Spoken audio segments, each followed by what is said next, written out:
Comme souvent, je veux vous faire sortir des sentiers battus. Alors quand on pense à Beaujolais, on pense Beaujolais nouveau. Mais il n'y a pas que ça dans cette magnifique région.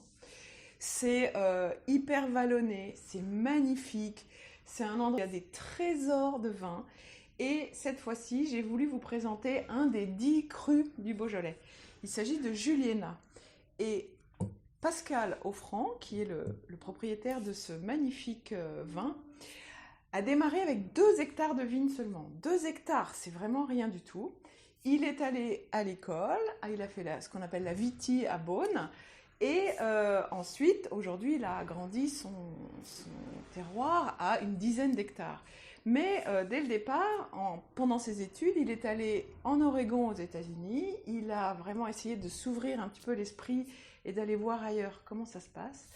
Et sur cette cuvée particulièrement, il a rassemblé 3 petites parcelles en Juliena. Ça fait un total de moins d'1 hectare, 86 arts, et sur des vignes qui ont 70 ans en moyenne. Donc vous allez voir que ça donne quelque chose d'exceptionnel.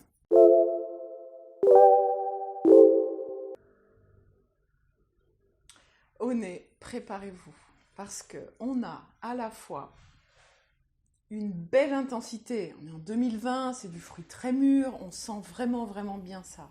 Mais il y a aussi quelque chose de très complexe, de très délicat, quelque chose qui se révèle au fur et à mesure de l'aération, et en plusieurs fois, on arrive à chaque fois à trouver des petites choses supplémentaires, mais toujours en délicatesse. Alors en bouche, ce qui est intéressant, c'est que ce vin n'a pas été élevé comme d'habitude dans des fûts de chêne classiques. En fait, Pascal Offrand, il a mis son vin dans un œuf en béton qui permet aux lies de fermentation qui sont restées de se répartir toutes seules. En fait, ça tourne très doucement et très naturellement sans qu'on ait à bouger. Et la texture qui s'en dégage donne un grain extrêmement fin sans avoir les arômes boisés. Donc c'est vraiment un vin qui donne un toucher de bouche d'une élégance et d'une délicatesse qui sont assez impressionnantes. Alors qu'est-ce qu'on mange avec un joli vin comme ça? Finalement, comme il y a assez peu de tanins, que c'est très doux, on peut imaginer vraiment tout un tas de choses, que ce soit dans les viandes rouges grillées ou dans les apéritifs avec de la charcuterie extrêmement bien choisie. Voilà, c'est un vin souple, donc finalement, ça s'accorde avec pas mal de choses.